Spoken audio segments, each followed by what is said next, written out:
ಧರ್ಮಸ್ಥಳದಲ್ಲಿ ಘರ್ಷಣೆ ಆಗಿದೆ. ಗ್ರಾಮದಲ್ಲಿ ಬೂದಿ ಮುಚ್ಚಿದ ಕೆಂಡದ ವಾತಾವರಣ ಇದೆ. ಘಟನೆಗೆ ಸಂಬಂಧಪಟ್ಟ ಹಾಗೆ ಧರ್ಮಸ್ಥಳ ಠಾಣೆಯಲ್ಲಿ ಪ್ರಕರಣ ದಾಖಲಾಗಿದೆ. ಯೂಟ್ಯೂಬರ್ಗಳ ಮೇಲೆ ಹಲ್ಲೆ ಮತ್ತು ವಾಹನಗಳಿಗೆ ಹಾನಿ, ಇದೊಂದು ಪ್ರಕರಣ. ಪಾಂಗಳ ಧರ್ಮಸ್ಥಳ ಠಾಣಾ ಆವರಣದಲ್ಲಿ ಶಾಂತಿಗೆ ಭಂಗ ತಂದಿದ್ದಾರೆ. ಧರ್ಮಸ್ಥಳದಲ್ಲಿ ಗುಂಪು ಸೇರಿ ಶಾಂತಿ ಭಂಗ ಮಾಡಿದ್ದಾರೆ ಅನ್ನೋ ಪ್ರಕರಣ ಇದೆ. ಈ ಪ್ರಕರಣವನ್ನು ದಾಖಲು ಮಾಡಿದ್ದಾರೆ. ಆಸ್ಪತ್ರೆಯ ಮುಂದೆ ಕಾನೂನು ಬಾಹಿರ ಗುಂಪು ಸೇರಿದ್ದಕ್ಕೆ ಇನ್ನೊಂದು ಕೇಸ್ ದಾಖಲಾಗಿದೆ. 2 ಕೇಸ್ ಆಗಿದೆ. ಆಸ್ಪತ್ರೆ ಮುಂದೆ ಕಾನೂನು ಬಾಹಿರವಾಗಿ ಗುಂಪು ಸೇರಿದ್ದಾರೆ ಅನ್ನೋದು ಒಂದು ಕೇಸು. ಇನ್ನು ಧರ್ಮಸ್ಥಳದಲ್ಲಿ ಠಾಣೆ ಮುಂದೆ ಅಲ್ಲೂ ಕೂಡ ಘರ್ಷಣೆ ಆಗಿದೆ, ಪ್ರತಿಭಟನೆ ಆಗಿದೆ, ಗಲಭೆ ಆಗಿದೆ. ಅಲ್ಲೊಂದು ಕೇಸ್ ದಾಖಲಾಗಿದೆ.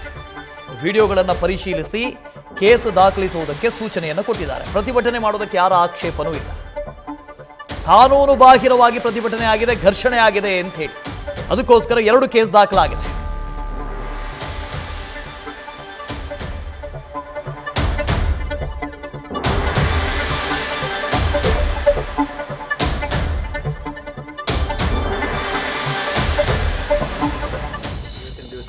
ಸಂಜೆ ಸುಮಾರು ಒಂದು 5-5:30 ಗಂಟೆಗೆ ಧರ್ಮಸ್ಥಳ ಪೊಲೀಸ್ ಠಾಣೆಯ ವ್ಯಾಪ್ತಿನಲ್ಲಿ ಯೂಟ್ಯೂಬರ್ಸ್ ಕೆಲವೊಬ್ಬರಿಗೆ ಸ್ಥಳೀಯ ಜನ ಅಟ್ಯಾಕ್ ಮಾಡಿದ್ದಾರೆ ಎಂದು ಒಂದು ಮಾಹಿತಿ ಬಂದಿದೆ.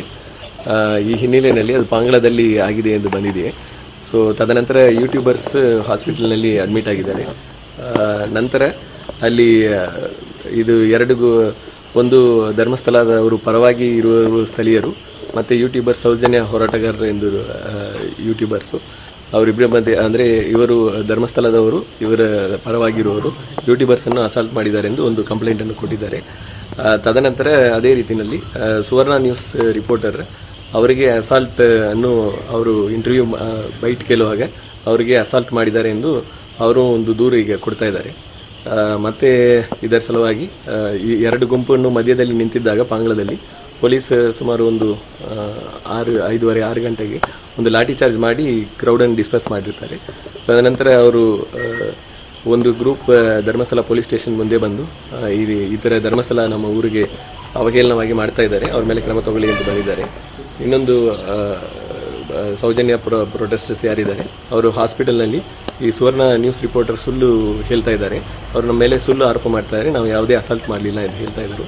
ಸೊ ಇದರಲ್ಲಿ ಡಾಕ್ಟರ್ ಹತ್ರ ಈಗ ಪ್ರಿಲಿಮಿನರಿ ಮಾತಾಡಿರೋದ್ರಲ್ಲಿ ಅವ್ರು ಪ್ರಿಲಿಮಿನರಿಯಾಗಿ ಯಾವುದೇ ಗ್ರೀವಿಯಸ್ ಇಂಜರಿ ಇಲ್ಲ ಎಂದು ಹೇಳ್ತಾ ಇದ್ರು, ಯಾರಿಗೂ ಮೇಜರ್ ಅಸಾಲ್ಟ್ ಆಗಲಿಲ್ಲ ಎಂದು. ಈಗ ನಮಗೆ ವಿಡಿಯೋಸ್ ಈಗ ಕಲೆಕ್ಟ್ ಮಾಡೋಕ್ಕೆ ಹೇಳಿದ್ದೀವಿ. ವಿಡಿಯೋಸ್ ಕಲೆಕ್ಟ್ ಮಾಡಿದ್ರಲ್ಲಿ ಯಾವುದು ಏನು ಅಸಾಲ್ಟ್ ಮಾಡಿರೋದು ನಮ್ಗೆ ಇನ್ನೂ ಸಿಗಲಿಲ್ಲ, ಅದನ್ನು ಕಲೆಕ್ಟ್ ಮಾಡ್ತೀವಿ. ಒಂದು ಗಾಡಿಗೆ ಗ್ಲಾಸ್ ಡ್ಯಾಮೇಜ್ ಮಾಡಿರೋದು ನಮಗೆ ವಿಡಿಯೋದಲ್ಲಿ ಸಿಕ್ಕಿದೆ.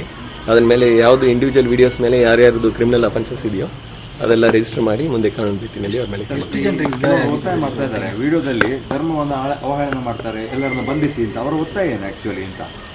ಈಗ ಒಟ್ಟು 3 ಜನ ಯೂಟ್ಯೂಬರ್ಸ್ಗೆ ಅಸಾಲ್ಟ್ ಆಗಿದ್ದಾರೆ ಎಂದು ಅವರು ಅಡ್ಮಿಟ್ ಆಗಿದ್ದಾರೆ. ಮತ್ತೆ ಸುವರ್ಣ ನ್ಯೂಸ್ ಚಾನೆಲ್ ರಿಪೋರ್ಟರ್ ಅವರು ಆಪೋಸಿಟ್ ಪಾರ್ಟಿ ನನಗೆ ಅಟ್ಯಾಕ್ ಮಾಡಿದ್ದಾರೆ ಎಂದು ಅವರು ಅಡ್ಮಿಟ್ ಆಗಿದ್ದಾರೆ. ಒಟ್ಟು 4 ಜನ ಅಡ್ಮಿಟ್ ಆಗಿದ್ದಾರೆ, ಯಾರಿಗೂ ಗ್ರೀವಿಯಸ್ ಇಂಜುರಿ ಇಲ್ಲ. ಮತ್ತೆ ಪ್ರತಿಭಟನೆ ಮಾಡಿದವರು ಧರ್ಮಸ್ಥಳ ಕ್ಷೇತ್ರವನ್ನು ಅವಹೇಳನ ಮಾಡ್ತಾರೆ, ಅವರ ಮೇಲೆ ಪೊಲೀಸರು ಯಾವುದೇ ಕ್ರಮ ಮಾಡುವುದಿಲ್ಲ. ಆಮೇಲೆ SIT ತನಿಖೆ ಆಗ್ತಾ ಇದ್ರು ಕೂಡ ಏನೇನೋ ಸುಳ್ಳು ಸುದ್ದಿ ಹರಿಬಿಡ್ತಾ ಇದ್ದಾರೆ ಯೂಟ್ಯೂಬ್. ಈಗ ಇಲ್ಲಿ ಏನು ಅವರಿಗೆ ನಾವು ವಾರ್ನ್ ಮಾಡಿ ಹೇಳಿದೀವಿ, ಇಲ್ಲಿ ಪ್ರೊಟೆಸ್ಟ್ ಮಾಡೋದ್ರಲ್ಲಿ ಯಾವುದು it is not the right way, ನಿಮ್ಗೆ ಏನು ದೂರ ಇದೆಯೋ ಲಿಖಿತವಾಗಿ ಕೊಡಿ ಎಂದು. ಅಲ್ಲಿನೂ ಅದೇ ಕಡೆನೂ ಅದೇ same stand we have taken there also. ಯಾರ್ದು ದೂರ ಇದ್ದಾರೆ ಲಿಖಿತವಾಗಿ ಕೊಡಬಹುದು, ಅವರವ್ರ ಮಧ್ಯದಲ್ಲಿ ಗಲಾಟೆ ಮಾಡಿಕೊಳ್ಳಲಿಕ್ಕಿಲ್ಲ. So this is the thing which we have told. ಅವ್ರು ಏನು ಸ್ಪೆಸಿಫಿಕ್ ಆಗಿ ಏನು ಕೊಡ್ತಾರೆ ದೂರನ್ನು ಅದನ್ನು ವೆರಿಫೈ ಮಾಡಿ ಅದರ ಮೇಲೆ ಕ್ರಮ ತಗೊಳ್ತಾರೆ. ಈಗ ಇವತ್ತು ಸಂಜೆ ಅದು SIT ತಂಡ ಅದೇ ಟೈಮಿಗೆ ಅವರು ಇನ್ವೆಸ್ಟಿಗೇಷನ್ ಕಂಪ್ಲೀಟ್ ಮಾಡಿ ಹೋಗ್ತಾ ಇರೋದ್ರಿಂದ ಸ್ವಲ್ಪ ಬರೋದಕ್ಕೆ ಡಿಲೇ ಆಗಿದೆ ಪೊಲೀಸ್ ಅಟೆಂಡ್ ಮಾಡಲಿಕ್ಕೆ. ಬಟ್ ಈಗ ಮುಂದೆ ನಾವು ಅಡಿಷನಲ್ ಫೋರ್ಸ್. ನ್ಯೂಸ್ ಫಸ್ಟ್ ನಿರ್ಭೀತಿಯಿಂದ ನಿಮ್ಮ ಪರವಾಗಿ.